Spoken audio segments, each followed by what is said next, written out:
Good afternoon, everyone. So happy that you can all join us, and it's looking like we have almost 46 people in attendance to hear our legislative wrap up. My name is Tamaya Cox-Ture. My pronouns are she and her, and I'm so happy that you are joining us today. I'm the executive director of the ACLU of Oklahoma, and for the next few minutes, we're simply going to talk about our 2023 legislative wrap up, the good, the bad, and the ugly. One of the things that I'm really excited about is that a lot of the times working with organizations in progressive movements and social justice movements, we can talk a lot about the bad, but this year we actually get to talk about some of the good things that happen. And so we're really excited that you're joining with us and sharing with us. I first want to make sure that we acknowledge that we don't do this work alone. We do this work with so many great coalition partners. So today you're going to hear from our team, but also know that even when we talk about the wins and unfortunately some of the losses, that we're able to share both the wins and losses with some great coalition partners that helped us get to the finish line. So again, just sit back, relax, and maybe enjoy, maybe too strong, because we do have some tough subjects we're going to cover. But we do hope that this is informational as well as interactive. So thank you for everyone who shared. I think David is a person after my own heart, loving all the chocolate. That's me as well. One of the things, please know that we do have our closed captioning option, I believe, is available. So if you are in need of that, if you go to the bottom of your screen, it should say show captions if those have not been enabled, but they should be. As well as we do want to make sure that we have opportunity for questions. So if you do, please use the Q&A function for any questions that you have throughout, and then either the presenter or during the presenter or us kind of doing it on the back end, we'll try to answer your questions in real time as we can. But please consider using the Q&A function or even the chat function if need be. So with that, we'll go ahead and get started and talk about what else we're going to hear from today. So next slide. So we're going to talk about what happened. We know that with a lot of the legislation that specifically the ACLU of Oklahoma does, we know that a lot of it is in the news, but we know that there's also some really good bills and bad bills that we focus on that may not make the headlines. So we're going to talk about the bills we fought. We're also going to talk about the good bills that were passed. And that is really exciting because we did have some great wins. We want to make sure that we leave time for questions, and most importantly, that you hear from our team. And one of the things that I think it's important to know is that we also have our amazing legal director, Megan Lambert, on as well. So if you are having kind of legal questions, even questions around some of the litigation that we have filed in response to the bad legislation, please feel free to share, or please ask those questions in the Q&A or the chat function, so we can get those questions answered for you. I think it's important to know that the ACLU of Oklahoma has been around for almost 60 years. We're actually celebrating our 60th anniversary. And within that time, we've recognized that we fight on so many different angles. Many people know us for our litigation, but we also have a strong policy team as well, and a strong policy priority. We know that litigation is extremely expensive, but we truly believe that if we can stop bills before the need to litigate, we know that we can be a force to be reckoned with. And so that is why it's important for us to have a presence at the state legislature, that members hear from us. And by hearing from us, they hear from our thousands of members and supporters about how we feel about a certain bill. So a strong advocacy specifically around policy is extremely important for us and helps us kind of move us forward and complete our mission. So next slide. So this is just a quick legislative landscape. The ACLU of Oklahoma is a nonpartisan organization. So while you are seeing kind of the breakdown of the legislature from R's and D's, which fills what a lot of people know, please know, like, we do not care about the R or D behind a person's name. We simply care about how they are going to protect or promote civil liberties. So that is what you're going to see. So no surprise, this is kind of the current breakdown of the Oklahoma House and the Oklahoma Senate. We have a fairly not the largest freshman class, but we do have new members at our state legislature. And I think that's important because it talks about the culture of the state legislature, depending on how many new members. So we have 81 Republicans and 20 Democrats on the House side, and then 40 Republicans and 8 Democrats on the Senate side. For a majority vote in the House, each bill needs at least 51 votes. But depending on if it has an emergency clause or if it has special circumstances, it could need as many as 68 or 76 votes to pass. And on the Senate side, a bill to be approved to pass needs 25 votes. And again, depending on the circumstances of the type of bill, 32 or 36 votes. Thankfully, we have adjourned at least our regular session as of now. But you can kind of see a schedule. And we really kind of share this schedule is that it's so important that people are involved and recognize that we have a 4-month session. That session can be very long, and therefore it is essential that we be vigilant and monitor for those 4 months. But we also know work is happening throughout the year. And so bills can be introduced as early as December, but we are working on bills thinking about what we want to introduce for next year. We are working on what we want to introduce for next year right now. So that's just the way it works. So that is the session deadline. So I'm going to pass it to our amazing policy director, who's also serves as our lobbyist, who has really been such a juggernaut at the Capitol, who gets to talk to members. I will say back in my lobbying days, it was tough sometimes to be the only one, but Cindy has done it with such grace and such amazing work that we're so proud of the work that continues to happen under her leadership. So with that, she's going to tell us a little bit about what happened. Thank you so much for that very kind introduction, Maya. Hello, everybody. If you did not hear, I am the policy director, so I get to be the person running around the Capitol tracking all of the lovely bills introduced during session. So if you're not familiar with legislative session in Oklahoma, it starts on Monday, February 6th, at least the 59th legislative session did. During that time, we saw over 3,000 bills introduced. So every time in December and January, we start combing through the 3,000 bills to see which bills are going to be a priority for us. And unfortunately, in Oklahoma, there are a lot of attacks on civil liberties and rights in our state.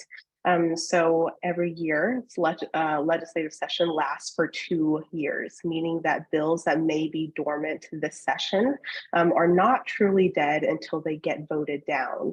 So all of the bills that we talk about not being eligible this year, it may be eligible to be heard next year. So every single time in session, as wild and rambunctious and unexpected as it may seem, we can expect a few things. And one of those things is lawmakers introducing blatantly unconstitutional bills that target marginalized communities in our state. The second thing is we can expect some sort of infighting, whether that is between the House and Senate or the legislature against the governor. So this session, it was primarily around education and school voucher bills and getting those tax credits for parents to send their kids to private school. So what we saw and what the Senate called a temper tantrum, the governor vetoed dozens of Senate bills until his own school voucher bill that he supported passed both sides. And because of this, we were seeing dozens of vetoes. We were unsure of which bills were even going to get a veto override, simply because we are one of the least transparent legislatures in the nation. Our own legislature has exempted themselves from open record laws, meaning that we are incredibly lucky if we even get 12 hours notice of a bill being heard or placed on the agenda. So the governor has vetoed dozens of Senate bills. We saw on the second to last day of session, both the Senate and the House overrode 19 vetoes, and that is only during regular session. Special session is still ongoing, and the governor has already vetoed about 50 bills that have passed during special session. So unfortunately, it is still ongoing, and last I heard, it will be extended until July 31st. So on May 26th, regular session ended, and we're going to talk about some of the things that happened during regular session and what type of bills we had to fight. And I will pass it back to Tamaya to talk about some of our repro freedom work. Great. Thanks, Cindy. And thanks for giving us a little breakdown of an overview.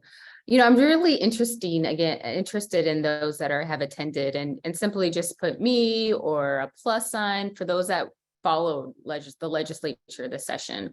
Was there necessarily a bill you were following, or was it just something that interests you? So if you, while I give this kind of update, just really interested in those that, why you were following, maybe too as well. A thumbs up. Thank you, Veronica. Thumbs up would be perfect if you followed the session.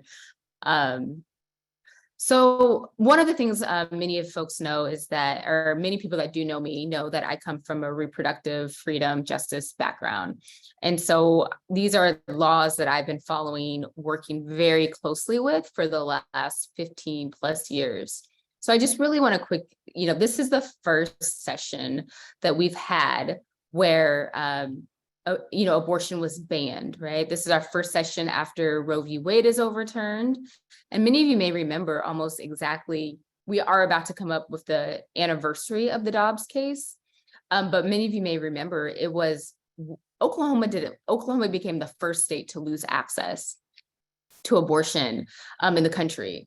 But we didn't lose access because of the overturning of Roe v. Wade. It was because of two bills, specifically Senate Bill 1503 and House Bill 4327. And those bills were what we call our Texas copycat civil action bills, and essentially saying that any person could bring a civil action lawsuit against a doctor who performed an abortion at any moment.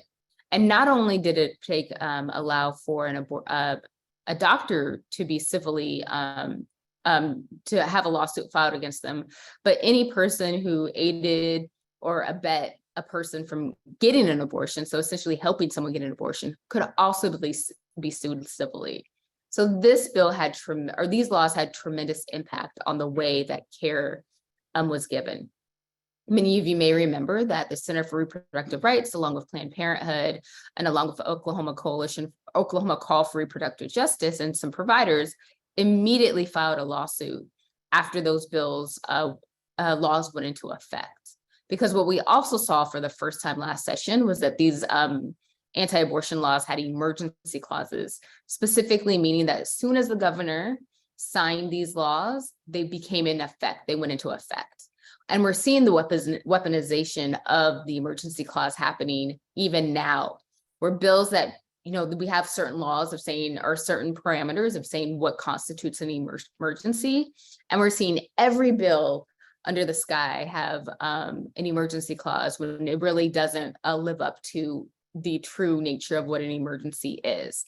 But that's why Oklahoma lost access. So thankfully, depending on how you look at it, we did see that those two laws that essentially prohibited and took away abortion access were found unconstitutional by the Oklahoma State Supreme Court in the last few weeks. And these laws, while not only were they found unconstitutional, the Oklahoma State Supreme Court went as far as to say that there is a limited right to an abortion in an Oklahoma state constitution. That is, while yes, we're excited that these laws were struck down, we know that because of some of our trigger laws and our pre-Roe abortion ban, that is why we don't have access in our state right now. So we are under this 1910 law that was resurrected when Roe v. Wade was overturned. So we were extremely excited that the Supreme Court did strike down those laws. However, on a practical standpoint, it did not bring back abortion access. However, I think it goes to show, and I think what Cindy will talk about, and what I think the ACLU does very well, as well as other organizations, is that it's important to know, it's important to follow what's happening at the legislature, because it informs litigation strategy and it informs litigation. And that's how, for some of us organizations, we determine what laws we're going to, what laws we're going to file a lawsuit on based on kind of the impact they have during session. So I'm going to kick it back to Cindy to talk about the rest of the session. Thank you for that update, Tamaya. So like Tamaya said, this was the first session that abortion was completely banned, meaning what else could they do? But every time I ask that question, I scare myself because unfortunately, sometimes they can do a lot worse. So we did see some good reproductive freedom bills come out of legislative session. We saw 2 paid maternity leave bills, only maternity leave bills for state employees as well as public school teachers. So during special session, the legislature passed 6 weeks of maternity leave for state employees after 2 years of employment. So you have to work at the department or agency or for the state for at least 2 years to start receiving maternity leave for 6 weeks. For teachers in SB 1121, you have to work for that public school for a year before receiving 6 weeks of maternity leave. So both of these bills were hard-fought battles. They did not pass easily.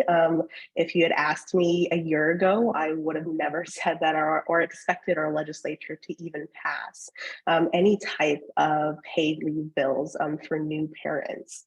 So we saw 2 paid maternity leave bills. But we also saw some really good bills that didn't pass session. So we saw Senate Bill 368 that was introduced because of all of the abortion bans and all of the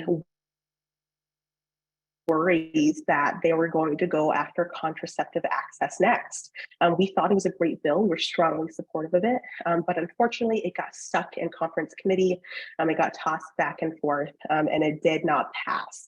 So there currently is nothing in statute or law that says it protects contraceptive access. And we always knew that they were not going to stop at abortion. So every single year, we are making sure that we are in the defense and defending people's right to reproductive freedom. We also saw Senate Bill 834. So this one is a particularly interesting one. It was introduced by Senator Julie Daniels. It would have provided rape and incest exceptions to the abortion bans as long as people had reporting from law, or as long as people reported to law enforcement. Unfortunately, we know that this would not help most survivors. Up to 70% of sexual assault survivors do not report to law enforcement at all. We also see studies done in which states that do have exceptions for rape and incest, the life of the pregnant person, that states were only reporting 1 to 2 or 0 abortions in the entire state. So we knew that providers weren't even using these exceptions because they were afraid of being targeted in the punishments that would come from performing an abortion, even if there were exceptions. So we didn't see SB 834 pass either. We also saw SB 538. This would have provided additional reimbursements for anti-abortion centers, or most commonly known as crisis pregnancy centers. So it would have provided additional reimbursements for ultrasounds at those places, but we often know that many of these places do not have people who are licensed. They often pressure pregnant people out of getting an abortion. So we want to make sure that these funds are going to where it is needed, that there's oversight for these type of funds. So none of those 3 bills that I just read off did pass the legislature. Moving on to our 2S LGBTQ+ work. So this has probably been one of the most difficult sessions I have ever seen when it comes to attacks against trans Oklahomans and Two-Spirit folks and gender diverse folks in our state. So I always want to start off with good news in that there is no drag show ban and no don't say gay trans ban that has passed in our state. So if you are at a drag show, at Pride Parade, and somebody tries to enforce and say that these shows are illegal in our state, please contact our intake office. No, none of these bills have passed, which is great, but that just means that we have to keep an eye on next session as well. So the one bill that did pass was a healthcare ban against trans minors in our state. So out of 15 healthcare bans that was passed, only one, that was introduced, only one healthcare ban passed. So at the very beginning of session, we talked to ACLUs across the country, and they told us that we had the highest number of healthcare bans introduced in the nation. We were facing 15 healthcare bans at the very beginning of session. And we also saw that they were moving very quickly. In the first 3 days of session, we saw 3 separate healthcare bans start moving through the legislature through the first committee. 2 of those healthcare bans impacted both adults and minors. So that was just what we were facing at the very beginning of session. Towards the end, we realized that the vehicle bill that they were going to use and throw all of their weight behind was SB 613. This was the one healthcare ban that did pass our state, and it is targeted towards trans minors. So there is a little bit of misinformation about what this bill contains. So what it does contain is that it threatens providers with a felony as well as disciplinary action from their licensing board. But the things that it does not contain is that it doesn't include behavioral health. So you can still seek behavioral health services. It does not impact, or it does not include any insurance language impacting adults as well as minors. There was a lot of talk and worry about that. It does not impact referrals to other providers, so it can refer you out, and you can still receive services for gender affirming care outside of the state. However, our incredible legal team, especially Megan, who is here with us, was able to work some magic and talk to our current Attorney General and have both sign a non-enforcement agreement until a preliminary injunction is ruled upon. So a preliminary injunction just means that it is a temporary relief that stops a law from being enforced. So as of right now, if you are a trans minor in Oklahoma and you are wanting to seek gender affirming care, whether this is continue the care or start care with a new provider and you've never started it before, you are able to do that. Gender affirming care is currently legal in our state, at least until a preliminary injunction has been ruled upon, which will not happen until after July 25th. So if you are a trans minor or a family member that wants some more resources or wants to apply for some grants for gender affirming care, you can just go to southernequality.org/OK resources, and they do have grants that you can apply for. Moving on to class and library censorship. So if you are seeing a pattern here is that there are dozens of bills that are introduced, but only a handful of them actually pass.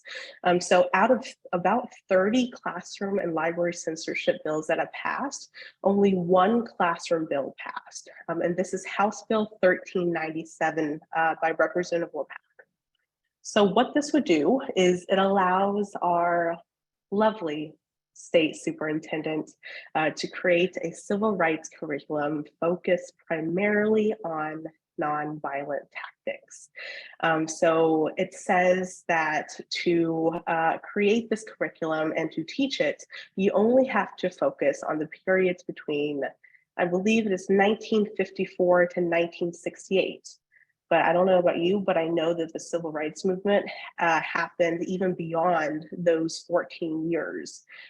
So we are seeing all types of classroom censorship be introduced through the legislature and really trying to control what is being said in classrooms. And we know that this is simply another reiteration of classroom censorship as well, because we are seeing this type of bill be introduced across the country with exact same language.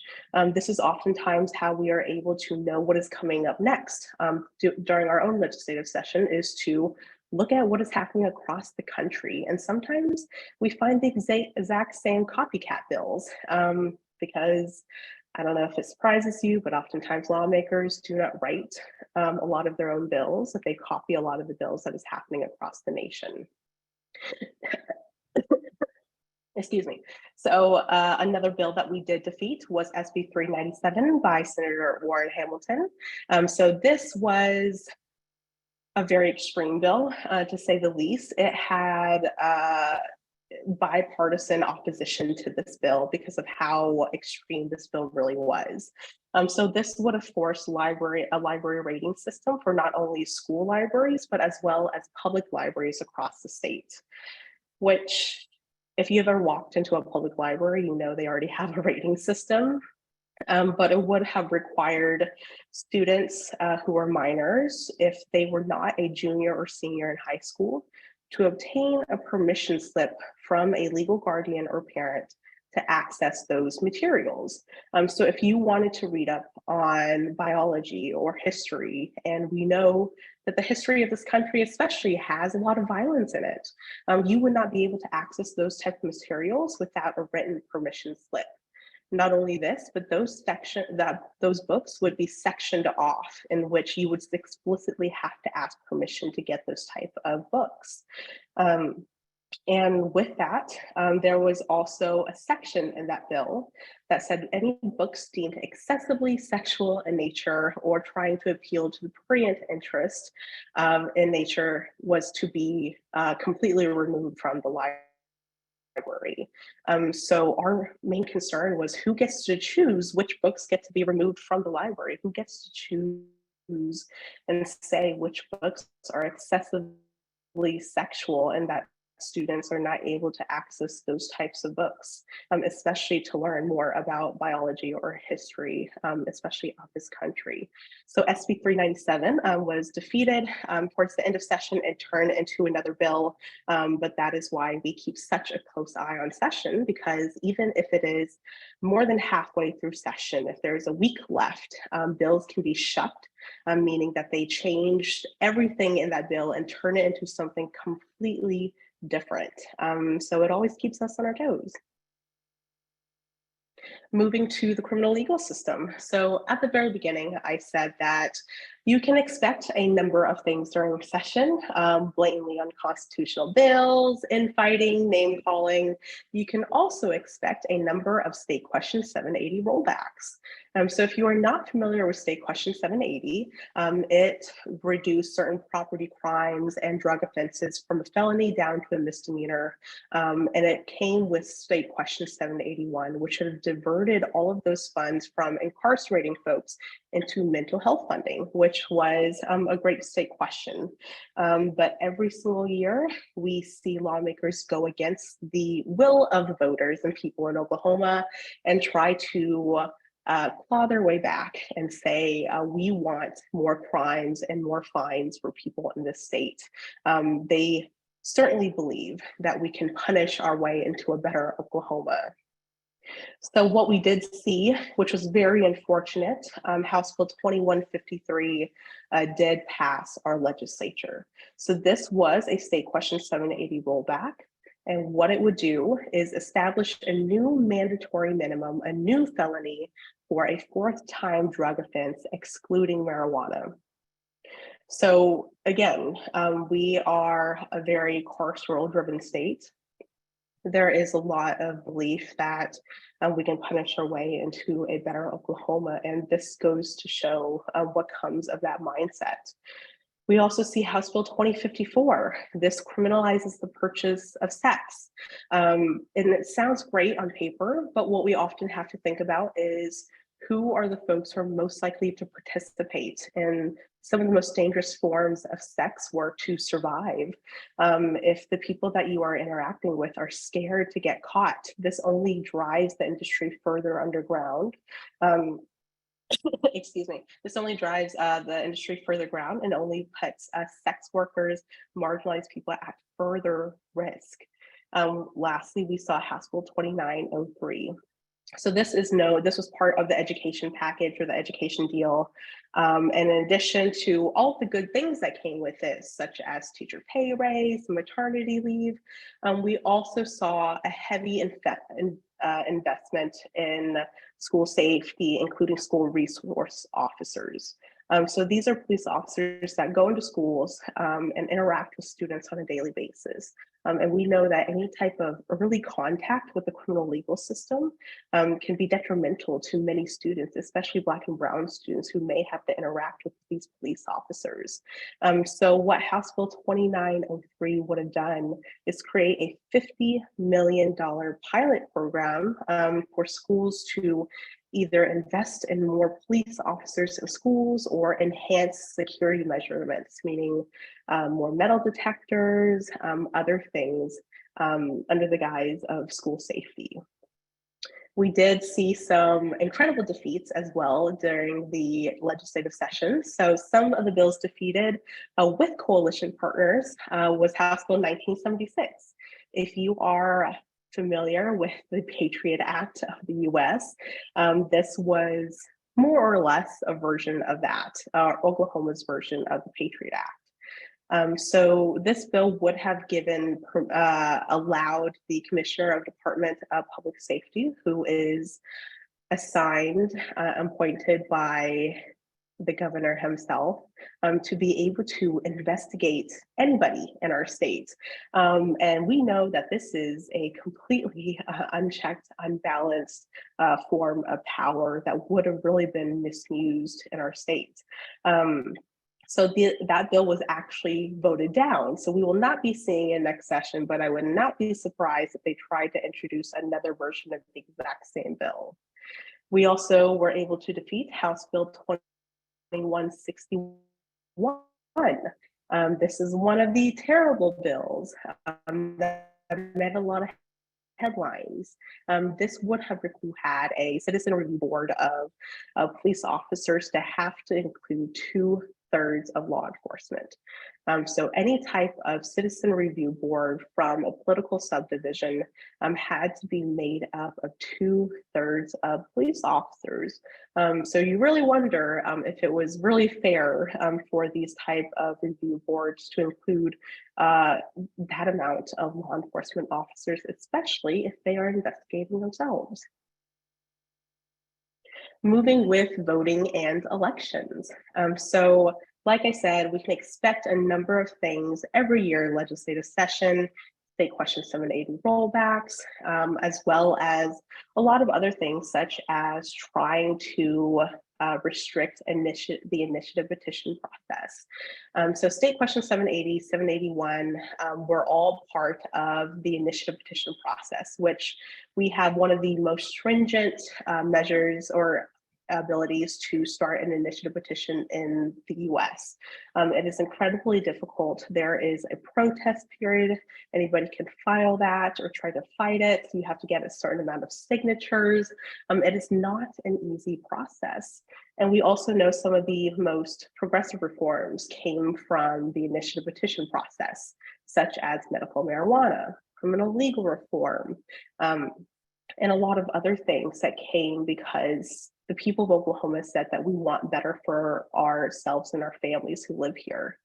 But every year we see oftentimes these same lawmakers try to attack this right, to require signatures in every congressional district, signatures in every county. We see not only do you have to pass the initiative petition process, you have to pass it by 60%.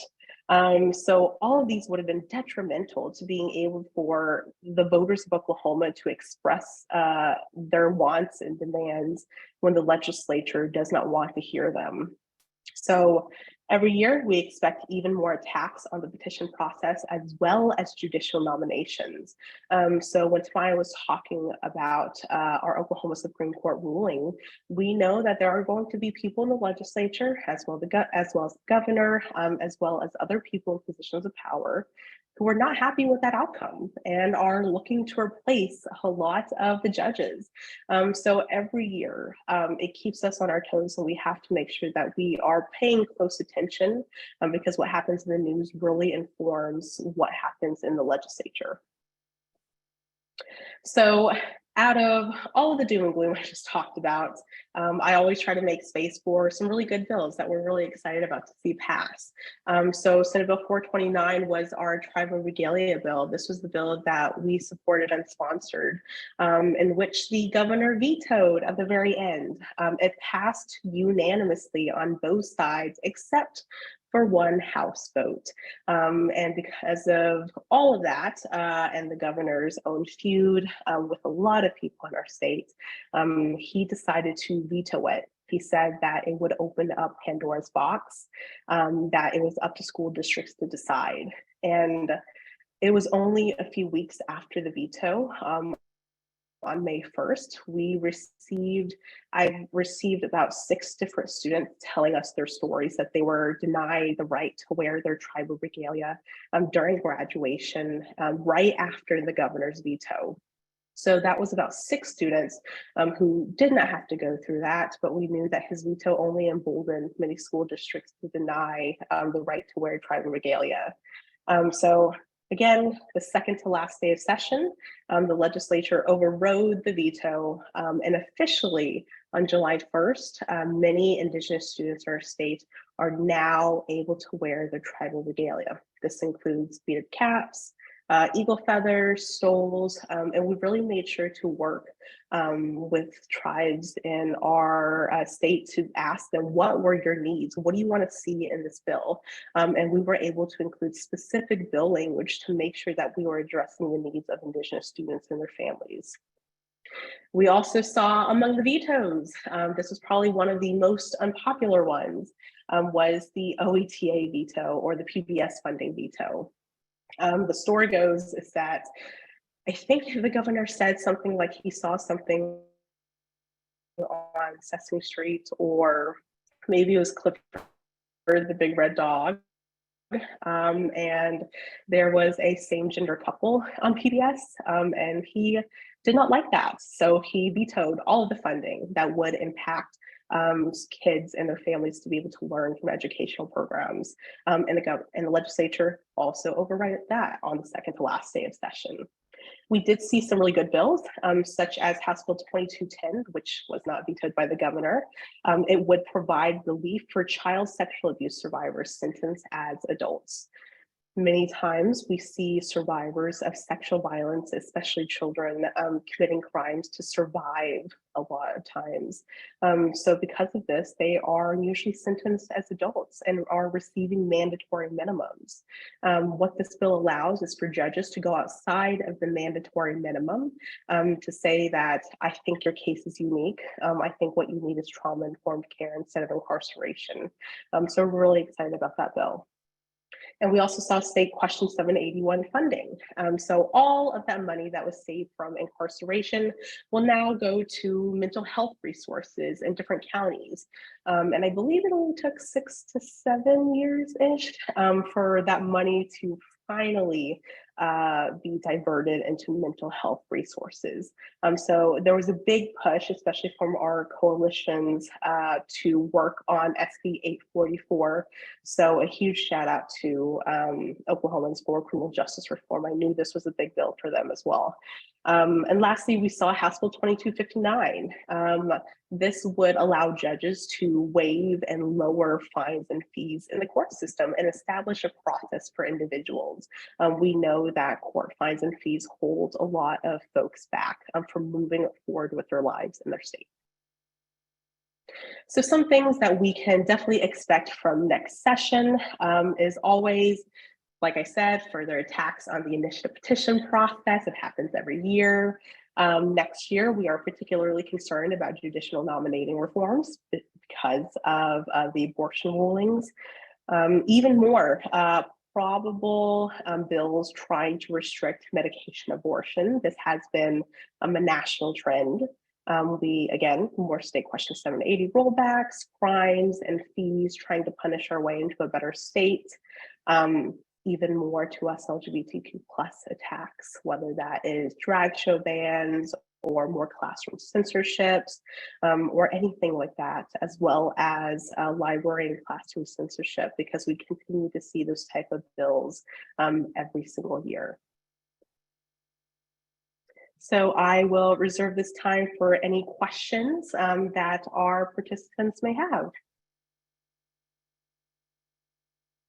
And I also can't see the chat, so if somebody can read any of the questions that we may have, that would be great.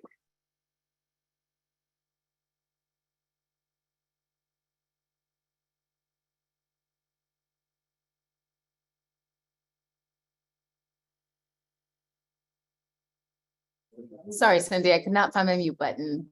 One question we have is, Cindy, can you speak more on the judicial nomination reforms that you're anticipating? Have previous moves like this been made? Yes, and Tamaya, you may also be able to answer the question. But so I think it was the session before this current one in which they tried to sneak in a very sneaky bill that would have reformed the entire judicial nomination process. So that would have given the governor a lot more power. That would have given him a lot more power to be able to choose and decide which judges he wanted to be able to see on the bench. And Maya, I don't know if I summed that up correctly. Yep, that was good. One other question that we have is, anyone want to touch on national propaganda and how it affects our civil liberties? That's a great question. And I think I could talk about it all day, but we often see the same copycat bills from the same, usually conservative think tanks. So Heritage Foundation, there are a bunch of others that do not come to mind, but a lot of them have passed out model bills. And we see those exact same model bills across the nation. And we know that there is a huge driving force behind attacking, especially our trans communities here, and using really inflammatory language. So not only are we having to fight the battle under the dome, but there is a huge communications battle of what language to use, and making sure that we call that out when we do see it. And Cindy, as far as the question, I don't see any more. And I think I have done a good job of doing the chat, so I don't see any other questions. So I am going to go ahead. Do we have another question there? Yeah, actually, we do have another question that just popped up.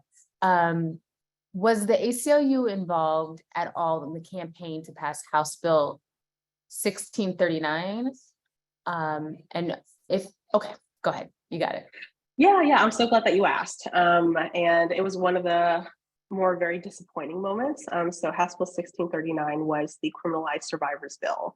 What it would have done was provide sentencing relief for survivors of domestic violence who fought back against their abusers and oftentimes kill their abusers because it was the only thing that stopped them from killing them and their kids. So we thought it is going to be a popular bill. The Oklahoma Appleseed of Law and Justice, headed by Colleen McCartney, huge shout out to her. She started an incredible coalition that fought for criminalized survivors. They went to women's prisons to get their stories, and over 2/3 of women in Oklahoma prisons are survivors of domestic and sexual violence. And we saw at the very last moment it gets stuck in committee because a lot of prosecutors in our state did not like that type of bill because they were the ones prosecuting survivors for surviving. So that is not the last you will see of that bill. We continue to fight and work with those incredible coalitions.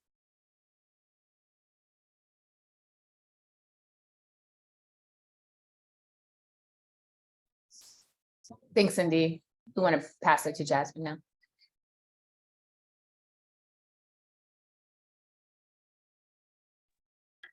All right. Hi, everyone. My name is Jasmine Brown Duchess. My pronouns are she, her, and I am the organizing manager here at the ACLU of Oklahoma. I'm so happy to see so many people have joined us today. Thank you to Maya and Cindy for the amazing debrief that you have just done. But I am here to talk to all of you who are members or thinking about being members or just supporters of the ACLU. My work at the ACLU is to work with you all, our supporters, make sure that you all are aware of all the opportunities that you have to be a part of our work and to help us further the work that we're doing. And so while legislative session is busy and it is very hard and there's a lot going on, we are so happy to say happy Pride Month. It is Pride season. And so we are going to be kicking off Pride season. We have already kicked off Pride season by being at Norman Pride, but coming up this next weekend, not this weekend, but next weekend, we will be joining the OKC Pride Alliance Pride Festival Parade. And this year we will be in Tulsa for Tulsa Pride Festival. We will be tabling there. So on Saturday, we'll be in Tulsa tabling at the festival from 12 to 6 p.m. We would love to have you come visit us, come join us. We are also looking for some people to join us at the table. We have some open shifts. We need some volunteers to help us talk to supporters, engage with folks, tell them about what you learned today now that you're informed on what happened during the legislative session. We would love to have any of you join us and come table with us. So you can use the QR code that is on the left side of the screen if you want to sign up to table with us for Tulsa Pride Festival. Again, that is from 12 p.m. to 6 p.m. and the shifts are for 2 hours apiece. And then the very next day, we'll be back in OKC and we'll be doing yet again the OKC Pride Alliance Parade. Last year, for anybody who went last year, you know it was so fun. We had so many people. And so we are doing that again, but bigger. This year, we are actually partnering with Planned Parenthood Great Plains. And so we are going to have a huge group. We're looking at like 100 people. We want to have the biggest group ever. And we want each and every one of you to join us if you can. And so what this link is on the right side is the parade. So if you want to join to be an attendee in our parade, you can use that QR code to sign up and join us. The parade is on Sunday morning from 11 o'clock to 12 o'clock. Obviously, once you sign up, we'll make sure to reach out to you and give you all the details of what time you will need to be there as an attendee. But again, it starts at 11 o'clock and is on Sunday. So this schedule is a little bit different than last year, but we would love to have you at both of them or just one of them or any way that we can. Another plug for where we'll be this weekend. It is Juneteenth is coming up this weekend. And so we'll be at Juneteenth on the East tabling as well. And so if you are interested in joining us at that weekend and coming to see us at Juneteenth, we'd love to see you there as well. With that, I would love to talk with anybody who is interested in being more involved or volunteering outside of these opportunities. Love to have a one-on-one and get to know you and what kind of supporter you are. And we can plug you in. So feel free to reach out to me. I will go ahead and leave my email in the chat for you all. Feel free to reach out, send an email, ask questions. I'm happy to get you connected. Thanks, Cindy.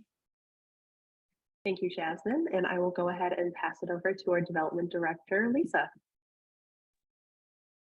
Hello, everyone. Lisa Pizzeri, she, her, as Cindy said, Director of Development for the affiliate. I get the privilege of working with this outstanding staff day in and day out. And the work is able to be done truly only because of you. When you become a card-carrying member of the ACLU, and when you make a tax-deductible contribution to the ACLU of Oklahoma Foundation, you truly fuel the fight that we are fighting in the courts and in the state legislature. We really need you with us to keep fighting. I am putting the link in the chat to both donate and to become a member. There's plenty of information there, but never hesitate to reach out to any of us if you have any questions about becoming a member or your contributions. We simply could not do this work without you. And so thank you. Thank you for being here today. Thank you for supporting this amazing staff. Thank you so much, Lisa. So I think that wraps up our legislative wrap up. And do we have any more questions before we all sign off? It does not appear that we have any more questions. So again, thank you all so much for joining us. most importantly, thank you to our amazing team who continue to show up and show out when in regards to our policy work. And then what I do love is that hopefully those can see in the chat is that we do have our Pride playlist on Spotify. We will please just enjoy that playlist. ACLU of Oklahoma loves a good playlist. So enjoy that. And Cassidy, please tell me if I'm wrong, but we will put the recording of this wrap up on our YouTube channel here. Hopefully it should be up by tomorrow.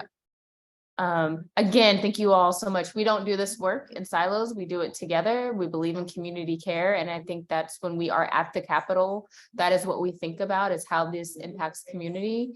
And we want you just to continue to be with us on this journey as we fight for moving Oklahoma forward and protecting civil liberties. And thank you all for joining us today. Have a good rest of your day.